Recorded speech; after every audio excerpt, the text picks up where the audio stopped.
அனைவருக்கும் காலை வணக்கங்க. என்னது இவ்வளோ ஐட்டம் இருக்குதுன்னு பார்க்குறீங்களா? வேற ஒன்றும் இல்லைங்க. இந்த பன்னீரை வச்சு தான் ஒரு பன்னீர் பிரியாணி செய்ய போகிறேன். வாங்க வீடியோக்குள்ளே போவோம். அதுக்கு முதல்லங்க இந்த பன்னீரை கொஞ்சம் வறுத்து எடுத்துக்கோ நெய்யில் போட்டு.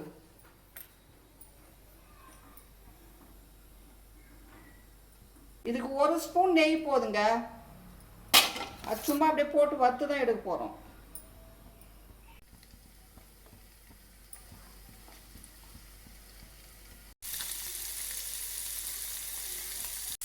இது ரொம்பலாம் வேகணும்னு இல்லைங்க, சும்மா லைட்டாக ரோஸ்ட் ஆனால் போதும். கொஞ்சம் அப்படி திருப்பி எடுத்துட வேண்டியது தான். நல்லா வறுத்து எடுத்தாச்சுங்க. இது வேறு பாத்திரத்தில் மாற்றிக்குவோம். பன்னீர் ரெடிங்க. இந்த பிரியாணிக்கு வேணும் மசாலாவை வறுத்து எடுத்துக்குவோம். இது ஒன்றும் இல்லைங்க, கிராம்பு, ஏலக்காய், பட்டை. இந்த பிரியாணி மசாலாவுங்க இதில் வேறு எந்த பொருளுமே கலக்க தேவையில்ல. கிராம்பு, ஏலக்காய், பட்டை இந்த 3 பொருளே போதும். இது நல்லா வறுத்துட்டு இது பவுடர் பண்ணி போட்டால் டேஸ்ட்டு சூப்பராக வருங்க. நல்லா வறுபட்டுருத்துங்க. வாங்க வேறு பாத்திரத்தில் மாற்றிக்குவோம். ஒரு 10 நிமிஷம் ஆறட்டுங்க. அதுக்குள்ளே நம்ம பிரியாணியை தாளிச்சிடுவோம்.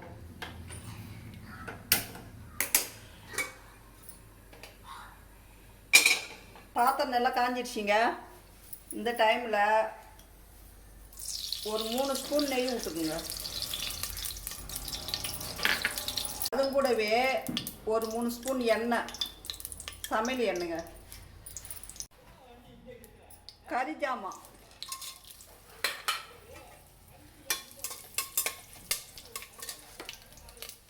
நறுக்கி வச்ச வெங்காயம், 2 பச்சை மிளகாங்க.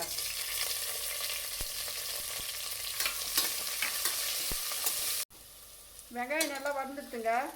இந்த டைம் நறுக்கி வச்சு தக்காளியை சேர்த்துக்குவோம். தக்காளி வதங்கிடுதுங்க. இதுவும் கூடவே ஒரு ஸ்பூன் இஞ்சி பேஸ்ட்டு, ஒரு ஸ்பூன் பூண்டு விழுது. இதையும் நல்லா வதக்கிடுவோம். பச்சை வாசனை நல்லா போயிடுச்சுங்க. இந்த டைமில் ஒரு 1/4 ஸ்பூன் மஞ்சத்தூள்,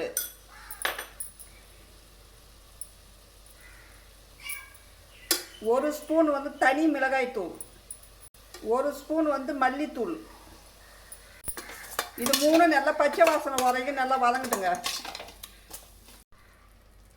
இது நல்லா வதங்கி தனியாக எண்ணெய் பிரிஞ்சு வரட்டுங்க. அதுக்குள்ளே நம்ம மசாலாவுக்காக ஆற வச்சோம்ல, இந்த பொருளை பவுடராக நுணுக்கி எடுத்துன்னு வருவோம். இங்கே பாருங்கள் எவ்வளோ நைஸாக அரைச்சி எடுத்துட்டோம் பாருங்கள். இதுவும் தனியாக பாருங்க, எண்ணெய் தனியாக பிரிஞ்சு வந்துடுதுங்க. இந்த டயத்தில் இந்த அரைச்சி வச்சிடலாம் பவுடரு, இதையும் இதுவும் கூட சேர்த்துக்குவோம்.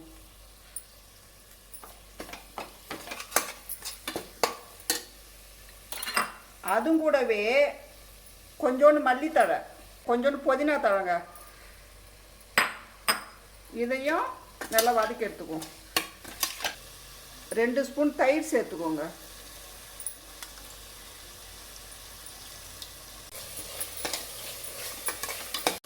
இங்கே பாருங்க எண்ணெய் எவ்வளோ அழகாக பிரிஞ்சு வந்துருக்கு பாருங்க.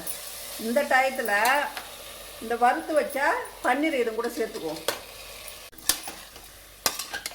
அவ்வளோதாங்க. இப்போ இந்த பிரியாணிக்கு வேண்டிய தண்ணி இதுவும் கூட சேர்த்துக்குங்க.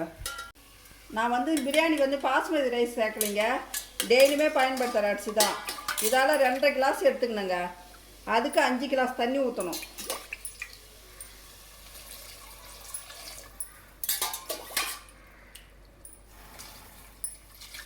இதுக்கு தேவையான அளவு தண்ணி சேர்த்தாச்சுங்க.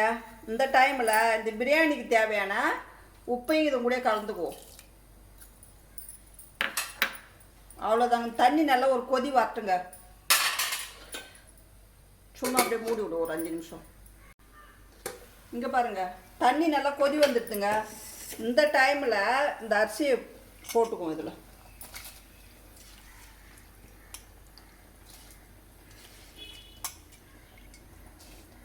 அவ்வளோதாங்க, அரிசி போட்டாச்சுங்க. இதுக்கப்புறம் சும்மா இது கிண்டக்கூடாது, பன்னீர் உடச்சிக்கும்.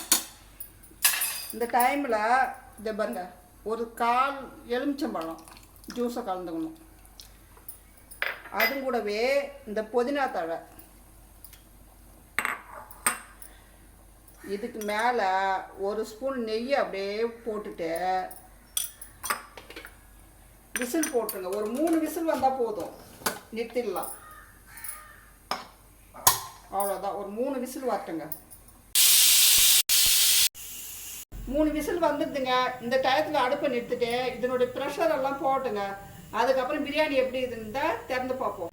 ஓகேங்க, நம்ம இறக்கி வச்ச பிரியாணி வந்து தம் இறங்கிட்டு இருக்கோம். எப்படி இருக்குன்னு பார்க்கலாம் வாங்க. பாருங்க எவ்வளோ சூப்பராக வந்துருக்கு பாருங்க.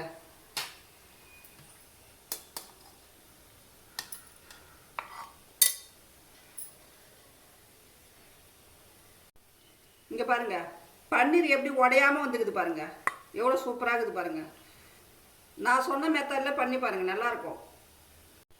இங்கே பாருங்க சுட சுட பன்னீர் பிரியாணி ரெடிங்க. சூப்பராக இருக்கும். நீங்களும் இதே போல் சமைச்சு சாப்பிட்டுட்டு ஆரோக்கியமாக இருங்க. நன்றி.